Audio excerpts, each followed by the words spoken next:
Okay, proceed.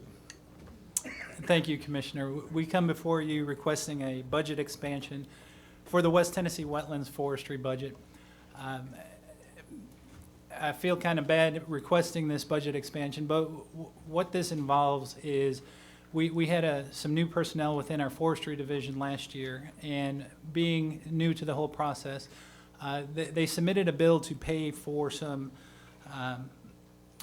tree planting, and the bill didn't get paid when it was supposed to get paid, and it ended up coming out of this year's budget.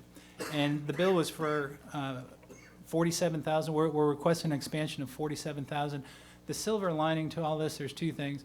First off, the fact that it didn't get paid last year meant that we didn't spend that money last year, and it was approved last year in last year's budget. And so we're requesting a budget expansion to recoup that money. The other thing is, I promise this won't happen again. And so we come before you requesting a budget expansion of $47,000 to the West Tennessee Wetlands Forestry budget. Thank you, Darrell. Questions from the commission? I have one, Alrighty. and we talked about this, so I'm probably have forgotten, but the way you handle the budget, if it was approved in last year's budget and you did not spend it, what happened to it? It never went anywhere. It's just your authority to spend it, the money's still in the bank. So it's not rolled over and spent on something else, and we're reauthorizing a new $47,000. Okay. You're authorizing it again, Okay. so it can be paid out of a different period of time.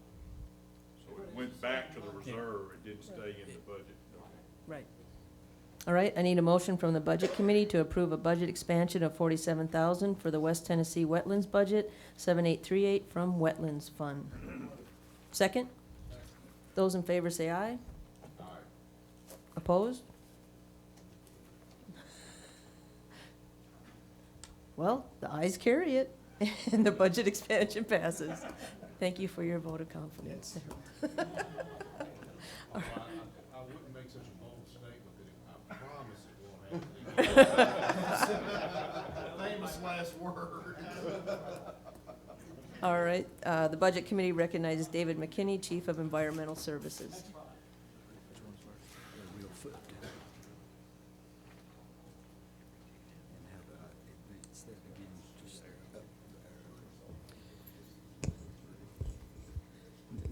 Chairman Brown, Committee Chair Schuster, and Commissioners, I want to visit with you just a bit about the Reelfoot Spillway. Reelfoot, those of you who are students of Reelfoot issues know that it's sometimes like watching a game in the mud. It's hard to tell who has the ball, and when you figure that out, it's hard to tell what they're going to do with it.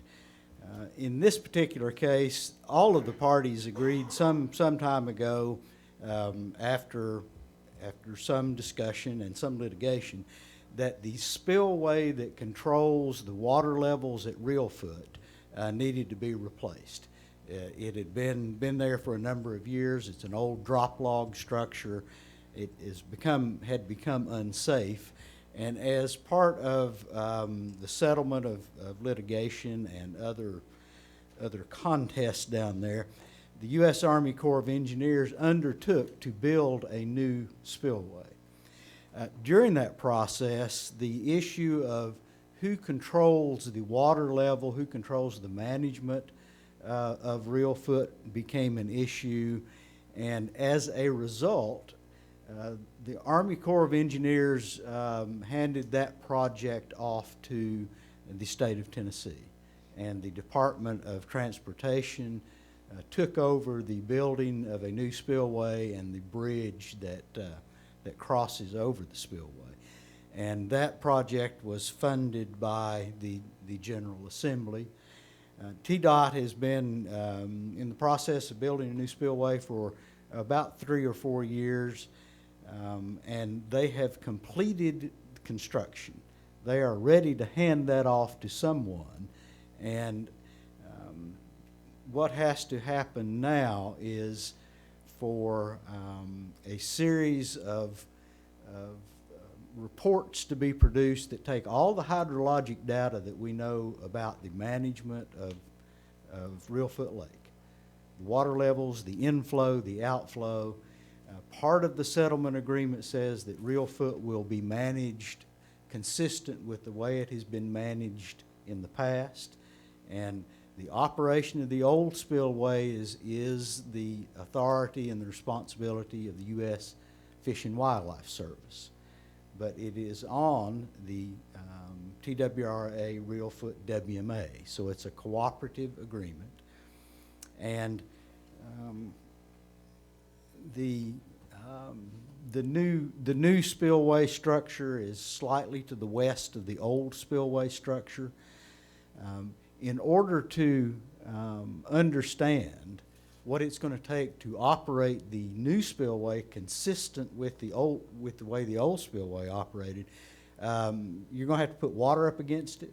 We're going to have the opportunity to release water, to calibrate the gates, and to make sure that there is an integrated system of gauges, both for the inflow into Reelfoot, for the water level in Reelfoot, and for the outflow at Reelfoot, to make sure that we understand how all those gauges communicate with this new spillway, which is largely computer operated. It's much more sophisticated than the old one, which is drop log structures and manually operated. And so we have a request to you today to allow us to enter into a contract with the U.S. Geological Survey to do what is called the hydrologic report. And that report will take all of the existing data, put it into a format that informs the operation of the new spillway and allows us to put together a management plan. The management plan will then have to be worked on as we do actual verification of the operation of the gates to see if the modeling is consistent with the actual release and resulting elevation of the lake.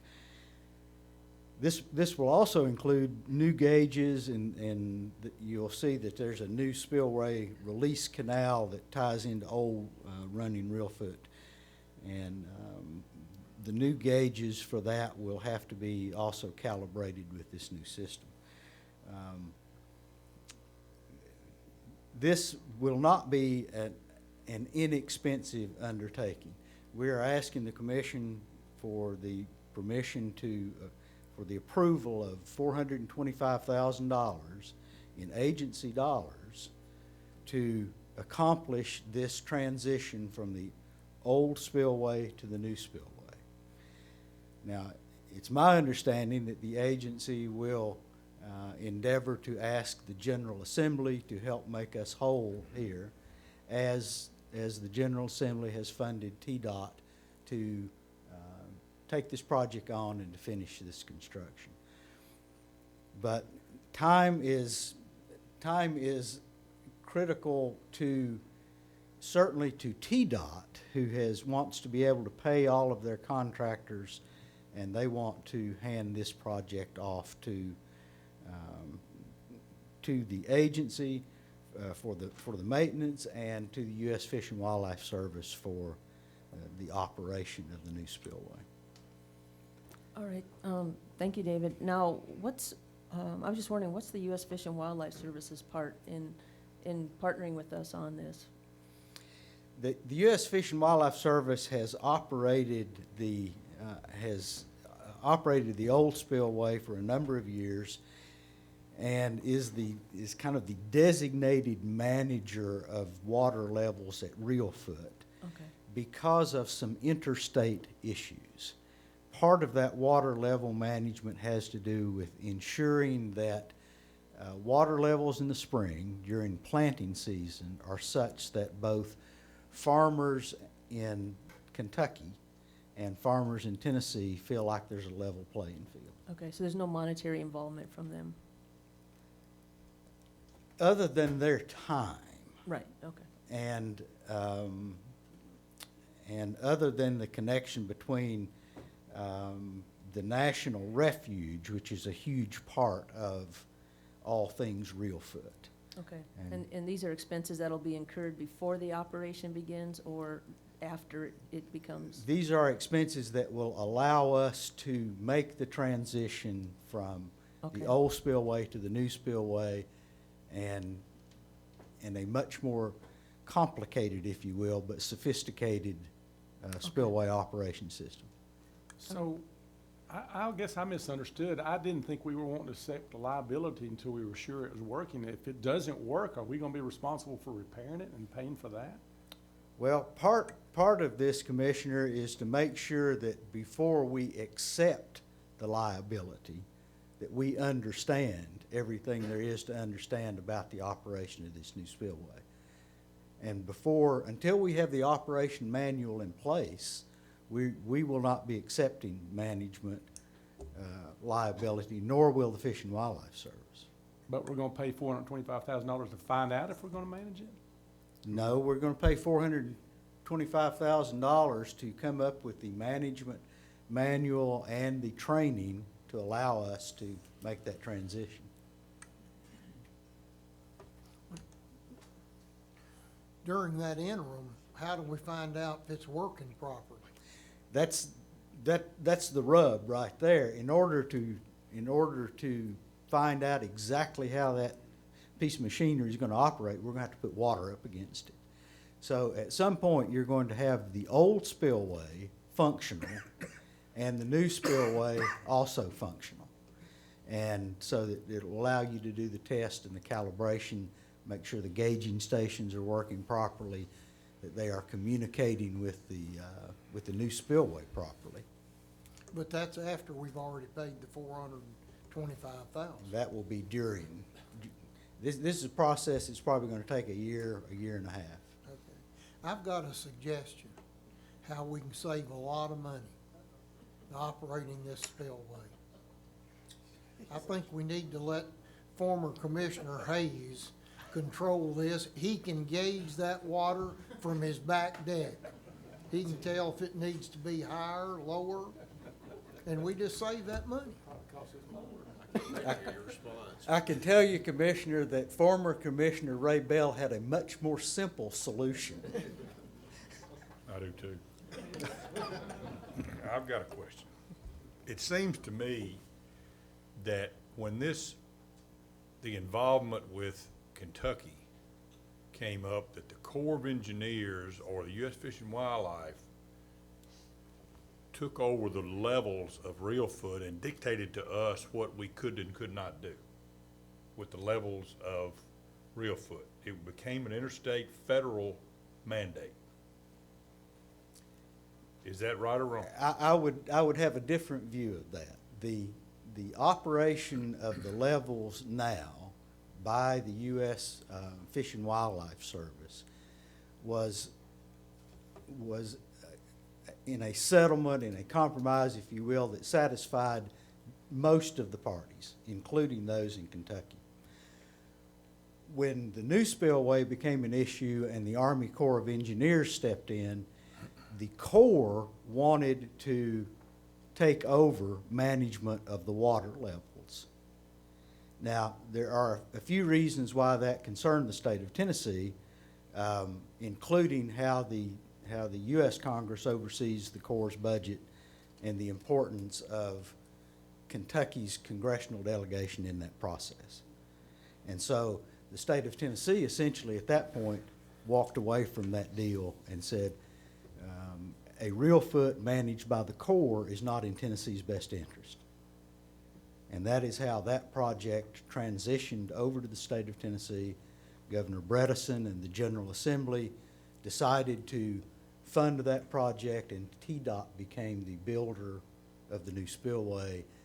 The Fish and Wildlife Service in that process retained management authority to continue to manage it as the state of Tennessee has approved over the last decade or so.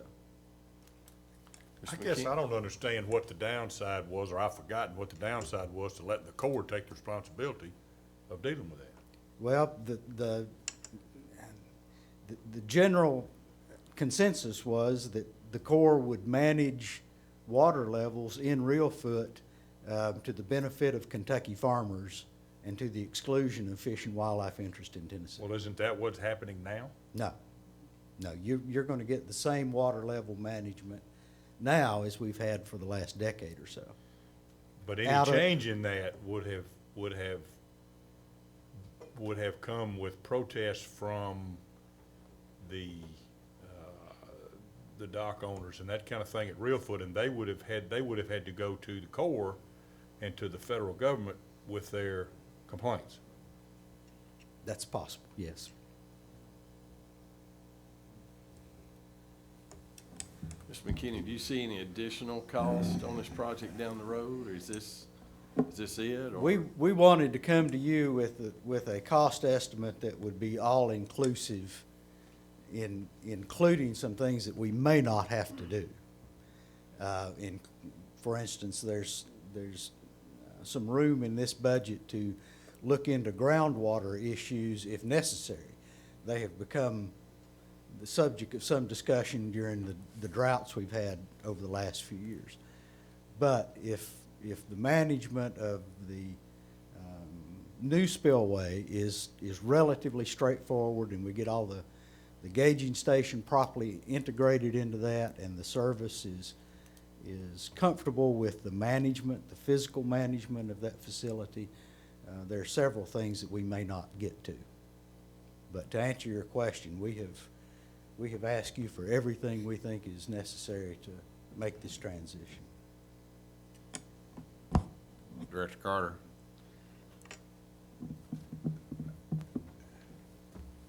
I understand this isn't,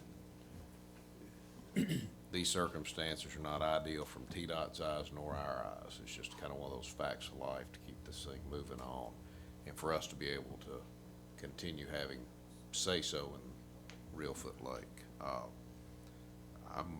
Chairman Schuster, I'm going to make a motion to approve. I would like, if at all possible, to have assurance from TDOT by tomorrow when we vote on this that they're going to support us going to the General Assembly for these monies, because this is money that should have been included originally, as I understand it. It's an operations manual and all the study that leads up to that. And I'm sure hoping that we're going to have their support even after we vote this in. In all fairness to TDOT, we have not asked them, it's a long conversation, but in the initial conversations, some fairly tense.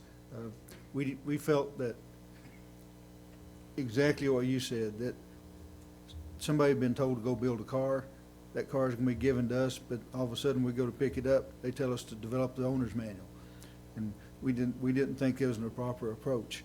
And we thought that money should have been a part of everything that was involved in there, and also the fact that, true, it's a TWRA management area that was given to the state of Tennessee decided to give that to TWRA for management abilities a few years ago. And when they did that, some things were accepted and some weren't. You know how much litigation is involved around Reelfoot. Everything seems to wind up in court. With that in mind, we went back to this whole liability thing, and we didn't want to take that over. The TDOT is way behind on time frames and turning that over to us. When they said, will you take over the maintenance, I said, does that mean keeping the yard mowed and the lights turned on? We can do that. And I went to Governor Bredesen at the time, and I said, we cannot afford at that time, estimated about $1 million and a half to replace the computer banks and that thing should they get blown out by lightning. We had that discussion, essentially some, I shouldn't say assurances, but I left there with a good feeling thinking we would not be responsible for that if it happened, that the state of Tennessee would realize that.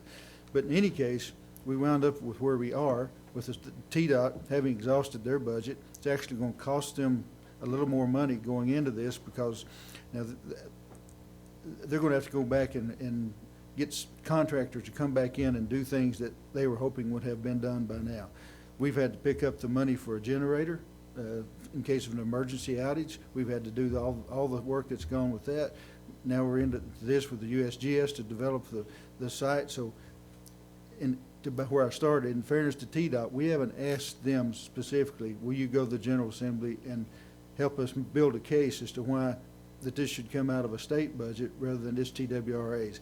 That's an in-house discussion we've had, and with a few other persons that nobody has made a sound commitment on. It was just our feelings that would be a good way to go. But to get that from TDOT tomorrow, I'm gonna guess is gonna be nearly impossible. At the same time, it's gotta be done and done promptly. It does.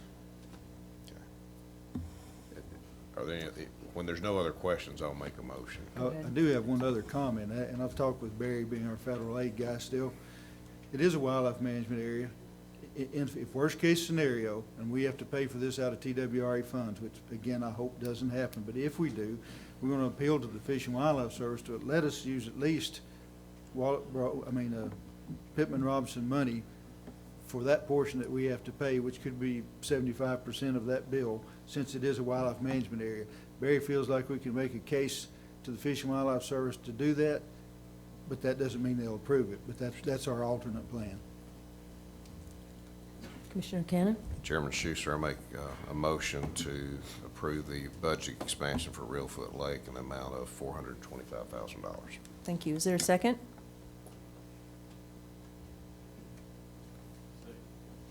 All right, all those in favor say aye. Opposed? The ayes carry and the budget expansion passes. Thank you. Carry on, David. Thank you very much. The other one was called Tallassee Fund.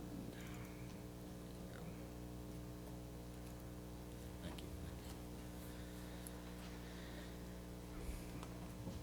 But I'm going to transition from West Tennessee to East Tennessee and talk a little bit about where the Little Tennessee River comes out of North Carolina and comes through the Blue Ridge and Appalachian Mountains just south of the Great Smoky Mountain National Park. Alcoa Aluminum, in addition to making aluminum, is also in the power business. The four dams you see here, from downstream to upstream, Chilhowie, Calderwood, Chiowa on the Little Tennessee system, and Santila on the Chiowa River, were all built back during the war to power the aluminum processing facilities in Alcoa. Over the years, Alcoa, as they scaled back making aluminum at Alcoa, actually make as much or more money selling electricity from their hydropower units than they have from other businesses. In the mid about 04, Alcoa had to apply for a license from the Federal Energy Regulatory Commission to continue to operate these projects, which they collectively called TAPOCO, or APGI, Alcoa Power Group Incorporated. In response to that relicensing process, there were a group of natural resource agencies that came together: the Great Smoky Mountain National Park, the U.S. Forest Service, TDEC, TWRA, some conservation groups, the Nature Conservancy, American Rivers, and the Tennessee Clean Water Network, and collectively intervened in that licensing both in Tennessee and in North Carolina. As part of the settlement agreement that gave Alcoa a 40-year license, one of the issues was nearly 10,000 acres in Tennessee that Alcoa owned under the TAPOCO project. Now, if you can picture where this property is, it's 10,000 acres that's kind of the pivot point between the Great Smoky Mountain National Park, the South Cherokee National Forest, the Nantahala National Forest in North Carolina, and the Pisgah National Forest. So 10,000 acres with huge development potential, and there was a collective desire to protect this property and put it in ownership. As part of the settlement agreement, two things happened. One was there were properties, and you'll see them on the map here, it's hard to read, but they're called P properties, and that meant permanent easement, a permanent conservation easement that was donated by Alcoa to the Nature Conservancy, and then a process wherein those properties, nearly 6,000 acres of the 10,000 acres, were put into public ownership. A big chunk of it went into the Great Smoky Mountain National Park, and we have a larger portion of it that went into the Cherokee National Forest, and a very small portion that came to the agency. We have Senator Alexander's office to thank in large part for helping make that happen. And so what happened was we bought the land was purchased at a steep discount because the value of the conservation easement was subtracted from it. Just recently, Alcoa and Topoco has divested themselves of all of their hydroelectric project. They have sold that to a company called Overbrook, who has renamed this the Smoky Mountain Hydro Project. Now, Overbrook steps into the shoes of Alcoa for that license. So they are responsible for the same commitments that Alcoa had for the 40-year term of the license. One of those commitments, and you will see this in our budget process, is called the Tallassee Fund. That was a fund that was set up. Alcoa put about $100,000 a year into it. You've seen this during our budget process for the last 6 years or so. And those monies are spent on projects in the Little Tennessee River system, in the Tallassee area. Such things as habitat restoration, fish restoration, management of invasive species, hogs and plants, and a variety of other things that the agency supports. The agency, in fact, acts as the treasurer or the fiduciary for the fund board, and we are the ones who manage all of the grants. So within the next couple of years, the Tallassee Fund will have put something approaching $1 million worth of work on the ground in this area.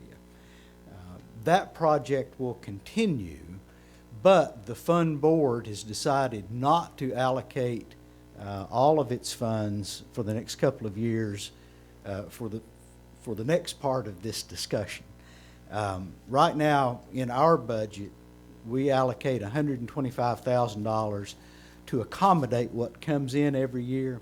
As long as the board is giving that money out in grants, then we never approach that limit. But the board wants to let that fund build up over the next couple of years, so I'm asking you today to expand the Tallassee Fund from $125,000 to $250,000. Now, there's no agency money in this. This is all dollars that come to us as a result of the settlement agreement reached some years ago.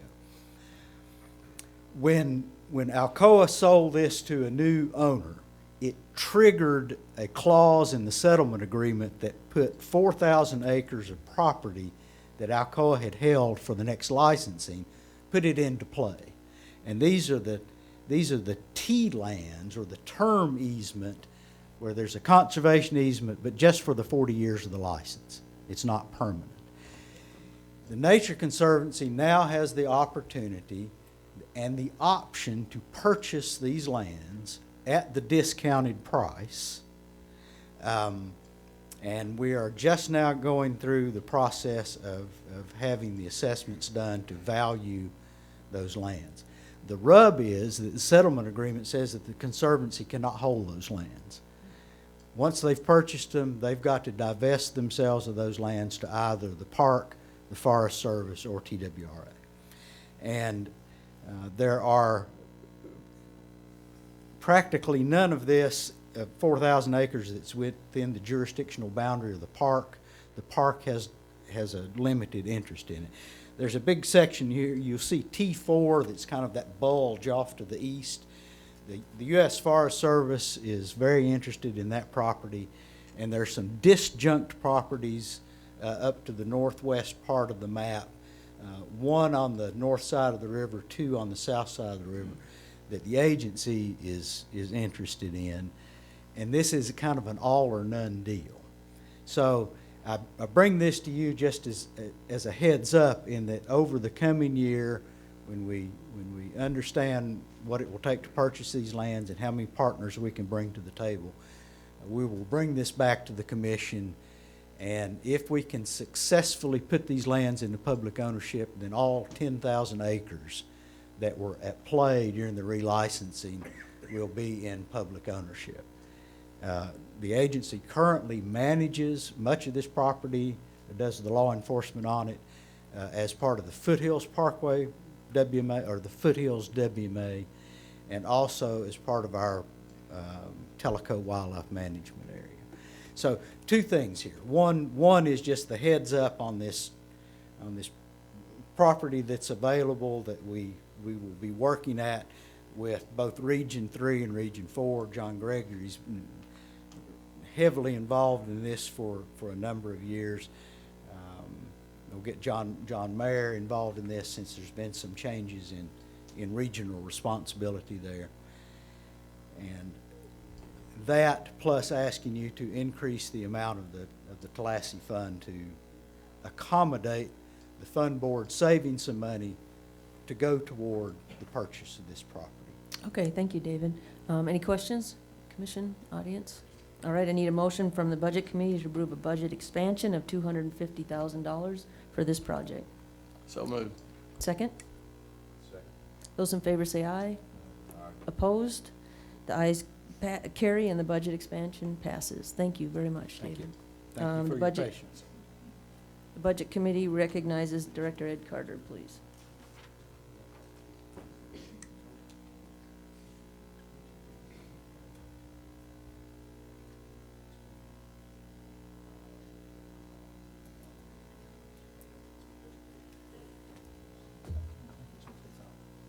Excuse me, Mr. Chairman, I'm sorry. We're just trying to get clarification on what we just did, and Okay. in terms of, well, if you don't mind, just for a sec, you wanted an expansion of 125, is that correct? To go to a total of 250. Right. The current budget is 125. We would like to expand that to 250. So the expansion would have been by 125 rather than Okay. 250. Okay, for a total of 250 then, Yes. the expansion. It's still not agency money. No, Pass through. No. Correct. All right. Yeah. You good with that?